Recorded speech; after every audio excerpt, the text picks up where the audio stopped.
오늘 말씀은요, 지난 시간에 이어서 연결되는 본문으로 6장의 마지막 부분입니다.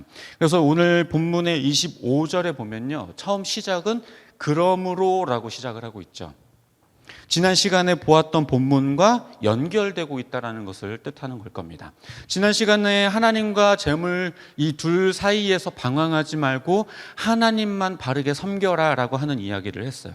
그러니까 이 이야기를 연결시켜 보면, 오늘 본문과 연결시켜 보면 재물의 마음 빼앗기지 말고 하나님을 섬겨라.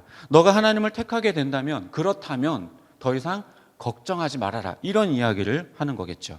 솔직히 표현은 너무 멋있어요. 무엇을 먹고 마시고 무엇을 입을까 너희들이 염려하지 마라. 하나님께서는 다 아신다. 하나님의 나라와 그 의를 먼저 구해라. 말은 상당히 멋있어요. 하지만요, 현실적으로 이 말이 우리들의 삶의 문제를 해결해 주는 것도 아니고, 그렇다고 그다지 위로가 되는 것 같지도 않죠. 이번 달에 나갈 월세, 관리비, 카드값, 대출, 이자 이런 걸로 스트레스가 몰려오고 있는 이런 상황에 그냥 먹고 마시고 입는 거에 대해서 걱정할 필요 없다, 이렇게 하는 이야기가 결코 우리에게 큰 위로가 되지 못해요. 안 그래도 한 걱정하고 있는 사람한테 하나님의 나라와 의를 구하라고요? 이거는요, 별로 그렇게 다가오는 말도 아닙니다. 오늘 본문에서 예수님께서는 걱정하지 않아도 되는 이유에 대해서요, 두 가지 생물을 비유로 해서 말씀을 하셨죠. 바로 새와 꽃입니다. 공중에 날아다니는 새들은요, 씨를 뿌리거나 아니면 뭔가 곡식을 키우거나 그것들을 또 걷어들여서 창고에 들이거나 하지 않지만 그날 먹을 것 때문에 고민하지 않아요. 백합화도 마찬가지죠. 옷을 만들어 입는 것도 아니고 어떤 수고도 하지 않지만 아름다운 모습을 하고 있지 않느냐. 솔로몬이 입었었던 수많은 옷들보다도 훨씬 더 아름다운 자태를 지니고 있다. 하나님께서 이렇게 입히신다라고 하는 이야기를 하고 있습니다.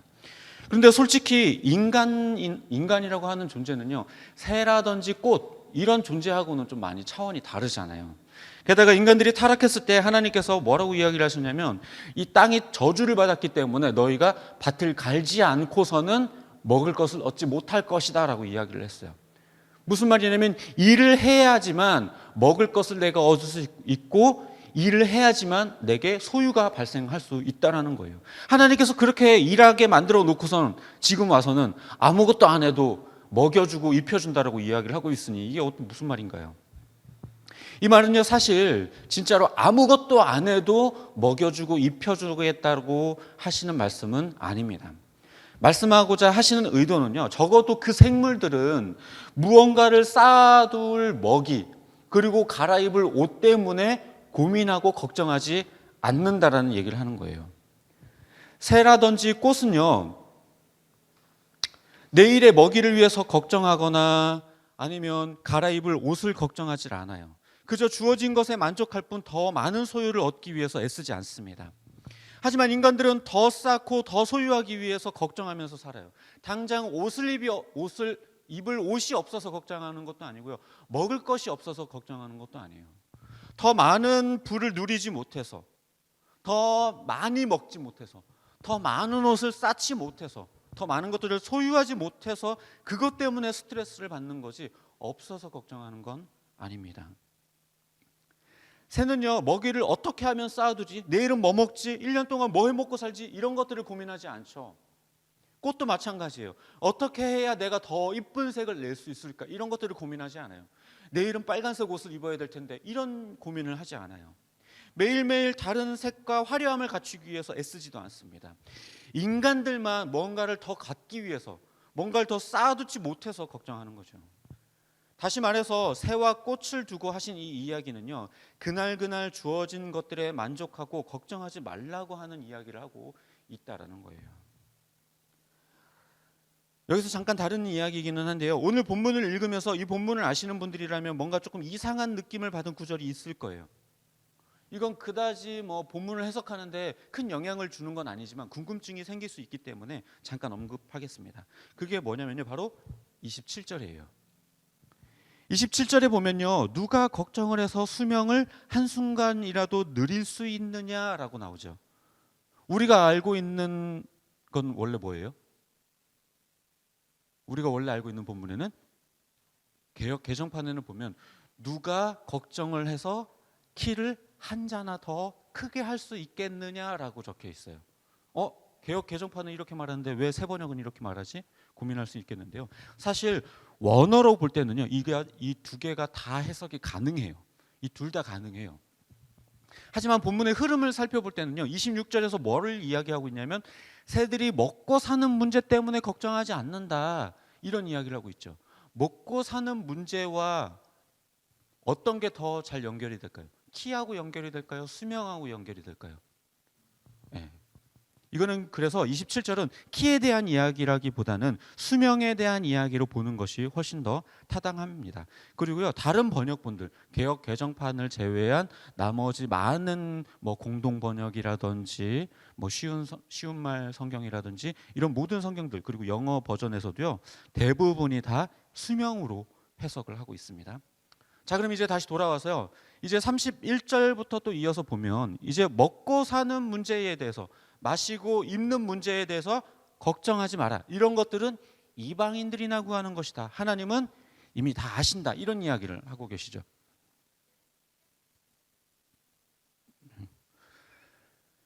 지난번에 말씀드렸었던 이 8절에서도 등장했었던 표현이에요. 그러니까 다른 거 구하지 말고 하나님 나라와 의를 먼저 구해라, 이렇게 말씀하시는 거죠. 이건 주기도문에서도요, 이야기를 했었던 거예요. 하나님의 나라와 뜻과 이름을 위해서 구했었던 것, 이것과 상당히 유사한 면이 있죠. 그러면서 이제 마지막 34절에서는요, 내일 걱정은 내일이 맡아서 할 것이다, 이렇게 이야기를 하고 있습니다. 이것도 뭔가 좀 표현이 이상하지 않나요? 내일 일은 내일 걱정해라, 오늘 걱정할 필요 없다, 이 말이 아니라 내일 일은 누가 걱정한다고요? 내일이, 내가 아니라 내일이. 아주 표현이 독특해요. 이 말은 무슨 말이냐, 마치 내일이라고 하는 존재가 나를 대신해서 걱정해 주는 것처럼 표현을 하고 있어요. 이건 무슨 말이냐면 결과적으로 내일도 걱정하지 말라는 거예요. 걱정이라고 하는 건 네가 할 게 아니다, 네 소관은 아니다, 이런 이야기를 하고 있는 거죠. 인터넷에 그런 말이 사람들의 공감을 일으킨 적이 한 번 있었습니다. 걱정을 해서 걱정이 사라진다면 걱정이 할 일이 없겠네, 이런 말이 있어요. 이게 티벳이라고 하는 나라의 속담이라고 하더라고요. 근데 말이 안 되는데 이상하게 이해가 되고 공감이 되죠. 이렇게 세상 사람들도 이 걱정이라고 하는 것이 상당히 쓸모없는 감정 소모라고 하는 것을 잘 알고 있어요. 기독교에서도 마찬가지로 이 걱정이라고 하는 이 감정 소모에 대해서요, 상당히 부정적입니다. 왜냐하면 사실 이 걱정이라고 하는 것은요, 단순한 감정 소모의 이야기가 아니라 그것은 더 나아가서 하나님에 대한 불신이고 연약한 믿음에 대한 증거이기 때문에 그렇습니다. 30절에서도요, 예수님은 이 걱정하는 자들을 가리켜서 뭐라고 이야기를 하시냐면 이 믿음이 적은 자들아, 이렇게 이야기를 하고 있어요. 하나님을 신뢰한다면 앞으로 닥칠 불안한 일들도 하나님이 선한 방향으로 인도하실 것이라고 믿기 때문에 걱정할 필요가 없겠죠. 그러나 하나님을 신뢰하지 못하기 때문에 자꾸만 의심하게 되기 때문에 걱정하게 되는 거예요. 왜? 닥쳐올 일에 대해서 내가 해결해야 되고 내가 이 문제를 직접 다 해결해야 하기 때문에 그런 걱정거리들이 자꾸만 생겨나게 되는 겁니다. 다시 말해서 걱정한다라는 것은 결과적으로 앞으로 닥칠 일에 대해서 하나님이 도와주시지 않기 때문에 자꾸만 걱정이 된다는 이야기입니다. 이것과 정반대되는 모습을 보였었던 사람이 대표적으로 있는데요. 그 사람이 누구냐면 바로 요셉이라고 하는 인물입니다. 그는 형들이 시기해서 다른 나라에 노예로 팔려가기도 했고요. 그리고 노예로 일하던 중에 그 집의 주인의 안주인 되는 분으로부터 자기를 성폭행하려고 했었던, 범하려고 했었다라고 하는 그 누명을 써서 감옥에 갇히기도 했어요. 아니, 이쯤 되면요, 인생을 포기하고 자살했을지도 몰라요. 원망하고 저주하고 포기하거나 좌절했을지도 몰라요. 그러나 요셉은 단 한 번도 그러지 않았어요. 다른 사람도 아닌 자기 형들로부터 그렇게 배신을 당했어도 단 한 번도 원망하지 않았고, 감옥에 누명을 쓰고 갇히게 되었을 때도 단 한 번도 자기 삶을 저주하지 않았어요. 오히려 자기에게 주어진 상황 속에서 날마다 최선을 다했고요.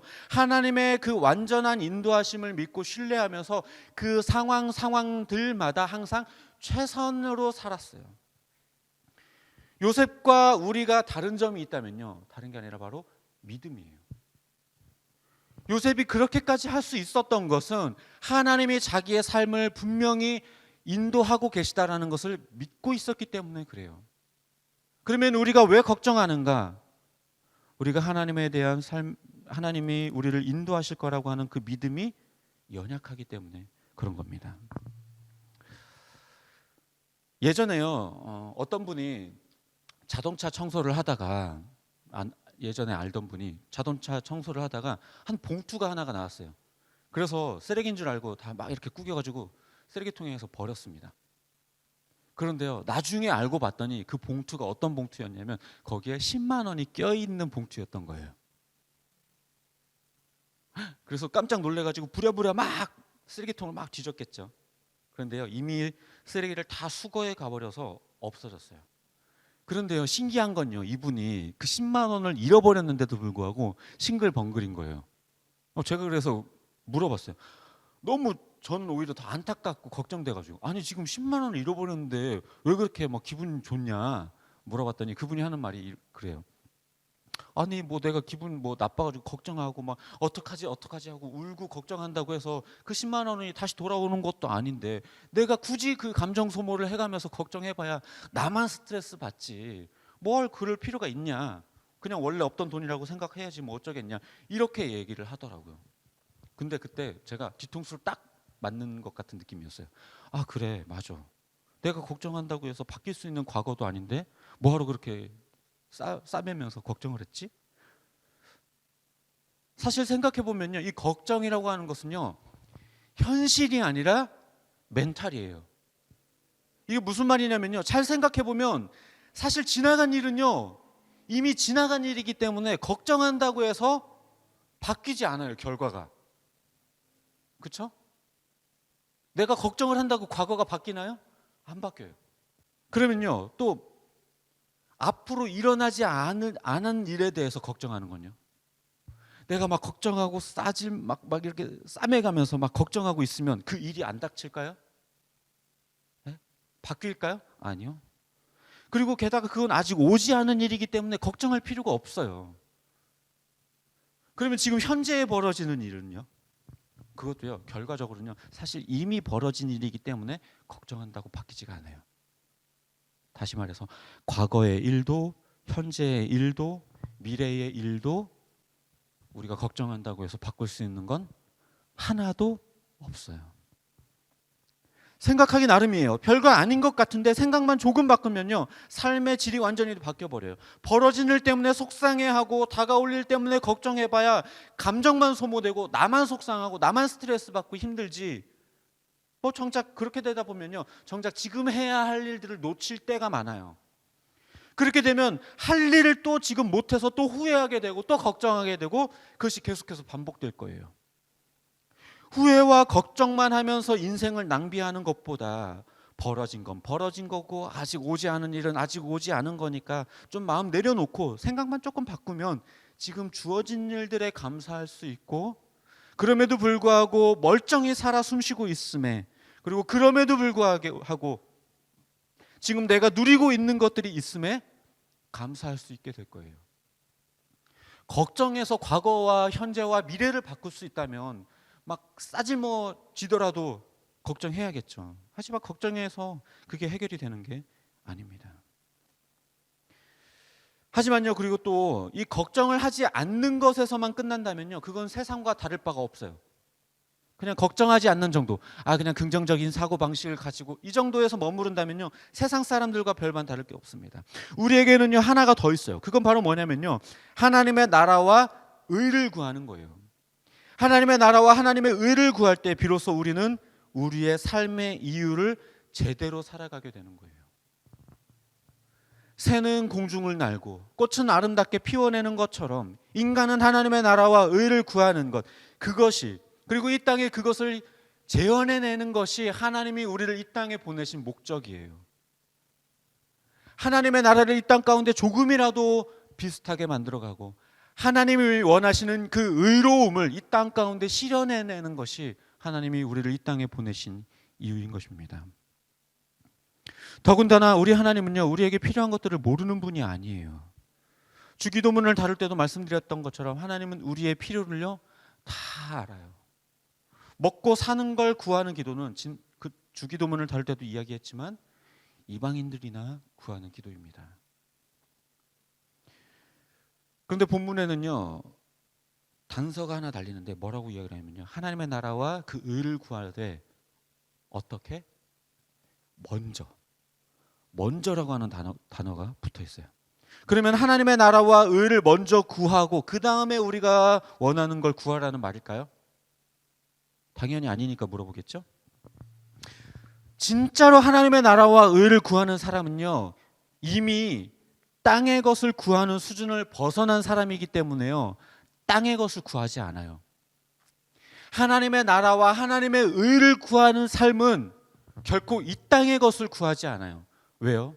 그것은 이미 하나님이 아실 것을 믿기 때문에, 그 믿음이 이미 존재하는 사람이기 때문에. 다시 말해서 먼저 그 하나님의 나라와 그 의를 구하라라고 하는 말은 그것을 먼저 구하다 보면 더 이상 이 땅의 것을 구하는 자가 되지 않게 될 것이다라는 이야기를 하는 것이, 이거 구한 다음에 이걸 구해라 라는 말이 아니에요. 만약에 그랬다면, 순서를 이야기하는 것이었다라면 하나님께서 우리에게 이 땅의 것을 구하지 말아라, 그것들은 이방인들이나 구하는 것이다 라는 말을 하지 않으셨겠죠. 그것들은 이방인들이나 구하는 기도라고 말씀하셨다라는 말은 하나님의 나라와 의를 먼저 구하고 그 다음에 너희들이 원하는 걸 구하라는 말이 아니라는 것을 이야기하고 있는 것입니다.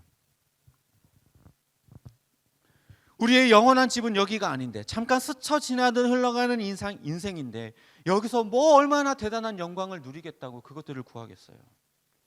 남들보다 좋은 차 타고 싶겠죠. 남들보다 좋은 전자제품 갖고 싶겠죠. 남들보다 넓은 집 살고 싶겠죠. 소유 자체가 죄는 아니지만 그것들의 마음 빼앗기면 그걸로부터 끝입니다. 지난번에도 말씀드렸지만 하나님 나라에 가서 보면요, 그거 진짜 그럴싸하게 포장된 쓰레기들일 뿐이에요. 말씀을 정리하도록 하겠습니다. 걱정이라고 하는 것은요, 감정 소모고 멘탈이고 연약한 믿음에 대한 증거예요. 생각만 조금 바꾸면 삶이 완전히 달라져 버려요. 먹고 사는 문제에 찌들어서 하루도 빠짐없이 매일 걱정하며 사는 삶은요, 하나님을 빼고 이야기하더라도 이미 그 삶 자체부터가 이미 지옥이에요. 매일같이 뭐 먹고 살지, 내일은 또 뭐 먹고 살지, 또 어떻게 하면 재산을 더 쌓지, 어떻게 해야 더 부유하게 살까, 어떻게 해야 더 많은 것들을 가질까, 남들과 비교하면서 나는 왜 이거밖에 가지지 못했지, 이런 것들을 가지고, 그런 생각들을 가지고 사는 것 자체부터가 이미 지옥이에요. 왜 내 삶을 전혀 긍정적인 방향으로 바꿔내지도 못할 그 걱정과 염려를 하면서, 그 쓸데없는 감정 소모를 하면서 자기 삶을 갉아먹으며 사는 걸까요? 다시 말씀드리지만 그것은 결론적으로 믿음이 없기 때문에 그래요. 내 삶을 자기 뜻 안에서 완벽하게 이끌어 가시는 하나님을 신뢰하십시오. 그분은 결코 우리를 포기하거나 우리를 내버려 두시거나 방치하거나 저주하시는 분이 아니에요. 여호와의 말씀이니라, 너희를 향한 나의 생각을 내가 아나니 평안이요 재앙이 아니니라, 너희에게 미래와 희망을 주는 것이니라. 아멘. 유일한 자기 아들 예수 그리스도를 십자가에 달려 죽기까지 우리를 사랑하신 분인데, 그걸 통해 우리를 구원하신 분이신데, 야 이제 내가 너희들 구원해 놨으니까 이제 너희들의 삶은 너희들이 알아서 살아봐, 이렇게 내팽개치실까요? 아니요, 절대로 그렇지 않습니다. 하나님은요, 지금도 여전히 우리들의 삶을 인도하고 계시고, 완전하게 완벽하게 인도하고 계시고, 절대로 끝까지 포기하지 않으시고, 우리가 하나님을 만나러 가는 그날까지도 하나님은 우리들의 삶을 붙들어 가고 계실 거예요. 그런데 세상은 계속해서 우리들의 귀에 속삭여요. 인간은 그저 우연히 생겨났고 버려졌다. 알아서 자기들의 삶을 개척해야 되고 알아서 인생을 꾸려나가야 된다. 너희들이 너희들의 인생의 주인공이고 너희들이 인생의 주인이다. 그 누구도 너희들의 삶을 타치할 수 없다. 맞는 말 같지만 상당히 의미 없는 말입니다. 하지만 하나님은 그렇게 말씀하시지 않아요. 내가 너희들의 삶의 주인이다. 내가 책임지고 내가 항상 너희와 함께 할 것이고 너희가 지치고 힘들 때 내가 너희들을 끌어안을 것이고 너희가 쓰러질 때 내가 일으킬 것이다. 절대 포기하지 않는 하나님에 대한 믿음을 가지시기 바랍니다.